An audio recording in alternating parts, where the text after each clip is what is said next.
my name is Gerhard Gschwandtner, and welcome to Selling Power TV. Today we have a very interesting panel on sales enablement. Let's begin with Roxy. Can you introduce yourself? Yes, thanks, Gerhard. My name is Roxy Torres, and I am the manager for the Sales Enablement Community of Practice at ASTD. Hi, I'm Jenny Dearborn. I am the Chief Learning Officer and Vice President of Cloud Talent Success at SuccessFactors and SAP Cloud. I am responsible for internal employee learning for all the cloud business, plus customer training for cloud customers, and also partner enablement for the cloud partners, and that's mostly sales and implementation partners.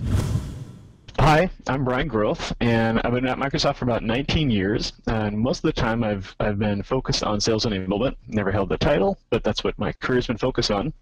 And for most of the time it's been focused on enabling about 3,000 or so sales engineers, so the technical sales guys, and those guys would be focused on our enterprise products. And in the last couple of years, I've been focused on about 1,000 account executives, and that's in our advertising sales division. Maybe we start out defining what sales enablement is, and behind your left shoulder I see some notes. Can you explain what sales enablement is? To me, sales enablement means content, training, and processes, which really break it down in 3 different ways. And that's to empower a sales field to competently and competitively sell products and solutions. That's over my shoulder there. You see enable sales. That's kind of how we think of that. And the second is really to make sure a sales process is understood and followed.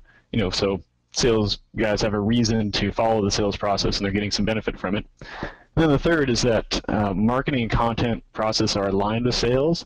So all those efforts that sales and marketing do, hopefully they're aligned and working together. Well, sales enablement is definitely a growing and evolving function, which means that it's lots of things to lots of people and everyone has an opinion about it. What I have seen consistently and what I've experienced is that probably the foremost is guidelines for using sales assets, like guidelines around account plans. And then the second is around really building out those sales assets, like sales playbooks or something like that. And then the third would be developing product training, so basic product certification or advanced deep dive product training. And then the fourth is really around developing and leading skills training or process training. So it's really around enabling the field to go out and do what they have to do. And it really kind of has those 4 main components. I would say that sales enablement for me is equipping the front line for efficiency and success. And I believe that happens through the coming together of different key stakeholders on recruiting, training, commercial, marketing, technology, product, operational initiatives all over the world there, just to make sure that we can hit our goals as an organization. So everyone has a stake in sales enablement. I want to make a distinction between sales enablement and self-enablement. I think that sales enablement is the major focus, where we give salespeople all the information they need in order to have an elevated conversation, an interesting and engaging conversation with the customer. However, salespeople need to take care of their own learning. I think that salespeople need to bring the emotional intelligence that we need in the field to be flexible with the customer and to engage them in a way that's positive, that's win-win for everybody. Yeah, and I would be interested, we have Jenny from, CLO standpoint, and then we have Brian from kind of a support and implementation reinforcement standpoint. How does that look like in your 2 worlds?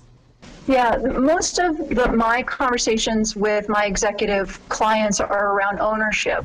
They are eager to have one person accountable or one team accountable for owning sales enablement. And so it's a negotiation with my clients where I say, this is what marketing can do because that's their expertise. This is what sales operations can do. Field enablement has one role. My team, the learning and talent management team, we have another very important role, but also sales leadership. They have a huge role in, reinforcing and ensuring compliance and making this top of mind and keeping it important for their reps. So I have found that my clients want it to be very clean. They want I want to pin this on somebody and I want you guys to own it. And, so it's a negotiation for me where I have to say it really is spread across lots of different functions.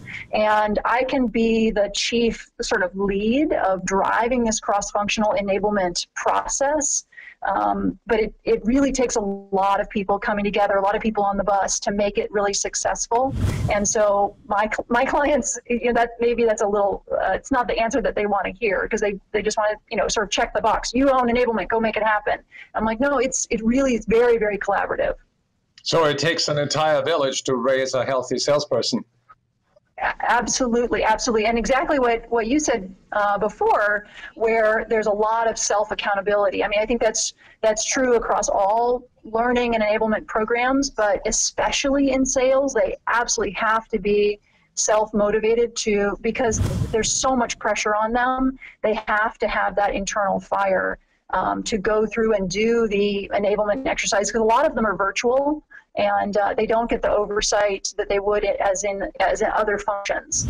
So they have to have that motivation to make it work.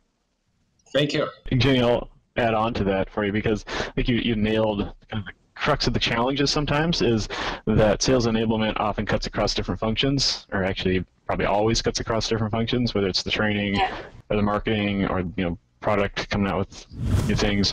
The challenge that I see is really making sure everybody agrees on those partnerships and making sure everybody agrees who's going to do what and deliver and how it's going to happen. And then, of course, keeping on top of it to make sure that your content, your training stays up to date and people realize that it's not just a one-time thing. Those are the biggest challenges I see when it goes across all those functions. What is the secret sauce for constant reinforcement? Actually, one person who's very passionate about it and is actually leading the charge, and everybody looks to them to say, you know what, you are the one driving this. Not necessarily the one driving the marketing of a product or specifically the training of sales skills, but somebody looking across all of it and saying, I'm here to care and feed and enable the sales team. So it's an internal evangelist, I guess.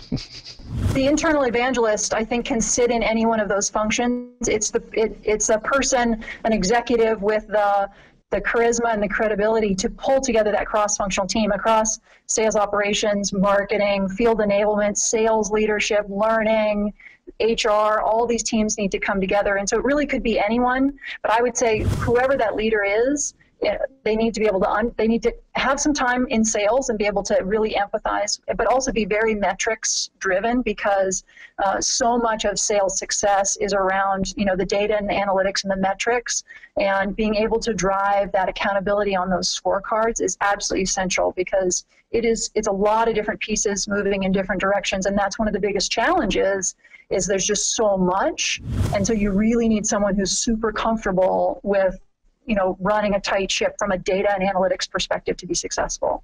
Roxy, you are running a community on LinkedIn that focuses on sales enablement. What kind of ideas do you hear for transferring best practices among the team members in an organization?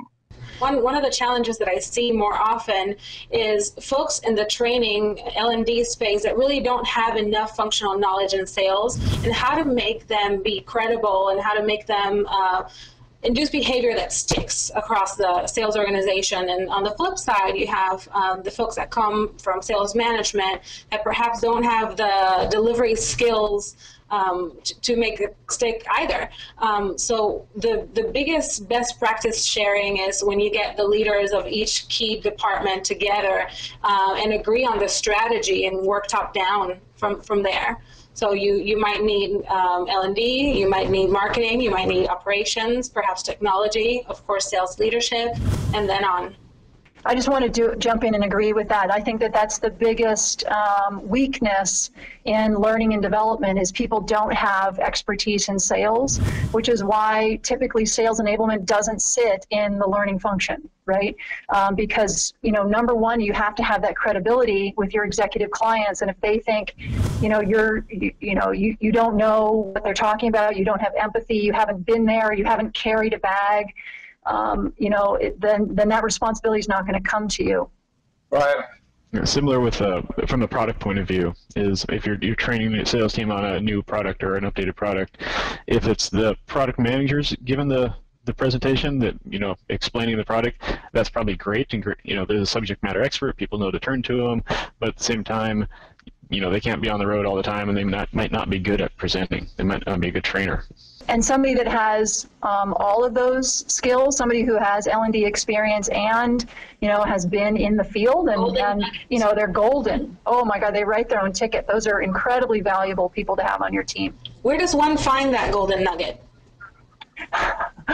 I think it's just a lot of networking. It's a lot of networking. I have a couple of them in my team.